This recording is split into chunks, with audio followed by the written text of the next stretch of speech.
ఇప్పటికి కూడా సమాజంలో వేల సంఖ్యలలో బాల్య వివాహాలు జరుగుతున్నాయి.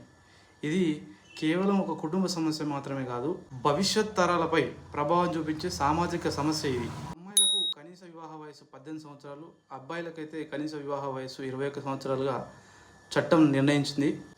కానీ దేశవ్యాప్తంగా 2019-2021 సంవత్సరాల మధ్య యావరేజ్గా 23.3% మంది అమ్మాయిలకు 18 సంవత్సరాలపై వివాహాలు అయిపోతున్నాయి. అబ్బాయిలకైతే యావరేజ్గా 17.7% మంది అబ్బాయిలకు 21 సంవత్సరాలు నిండక ముందుకే వివాహం అయిపోతున్నాయి. భారత ప్రభుత్వం విడుదల చేసిన గణాంకాల ప్రకారం దీంట్లో ఫస్ట్ ప్లేస్లో పశ్చిమ బెంగాల్ 41.6% మందికి బాల్య వివాహాలు జరుగుతున్నాయి.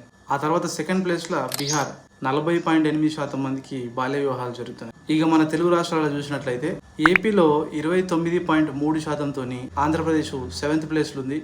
అదేవిధంగా తెలంగాణ చూసినట్టయితే 23.5% అమ్మాయిలకు బాల్య వివాహాలు జరిపిస్తూ 8th ప్లేస్లో ఉంది. జమ్మూ కాశ్మీర్లో అతి తక్కువగా అమ్మాయిలకు బాల్య వివాహాలు జరుగుతున్నాయి. అది ఎంత పర్సెంట్ ఉందంటే కేవలం 4.5% మాత్రమే బాల్య వివాహాలు ఉన్నాయి. గ్రేట్ జమ్మూ కాశ్మీర్. అయితే లిటరసీలో ముందున్నటువంటి కేరళ కూడా అబ్బాయిలలో 21 ఇయర్స్ రాకముందే పెళ్ళిళ్ళు జరుగుతున్నాయి. అది ఎంత పర్సెంట్ ఉందంటే జస్ట్ 1.4%. ఇది బెటర్గానే ఉంది. మరొక విషయం ఏంటంటే ఆత్మహత్యలు ఎక్కువగా పురుషులే చేసుకుంటున్నారు. 2023లో ప్రతి 1,00,000 మంది జనాభాలో యావరేజ్గా 12.3 మంది ఈ ఆత్మహత్యలు చేసుకుంటున్నారు. ఇవే ఆత్మహత్యలు 2017లో చూసినట్టయితే ప్రతి 1,00,000 మందికి యావరేజ్గా 9.8 మంది ఆత్మహత్యలు చేసుకున్నారు.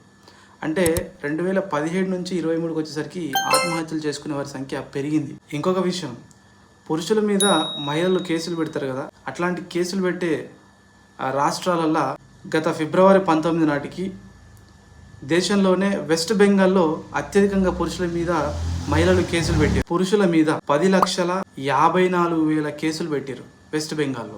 ఏది ఏమైనప్పటికీ బాల్య వివాహాలు అరికట్టాలి, మన సమాజాన్ని కాపాడుకోవాలి. ఎక్కడైనా బాల్య వివాహాలు జరిగితే వాటిని అడ్డుకునే ప్రయత్నం చేయండి.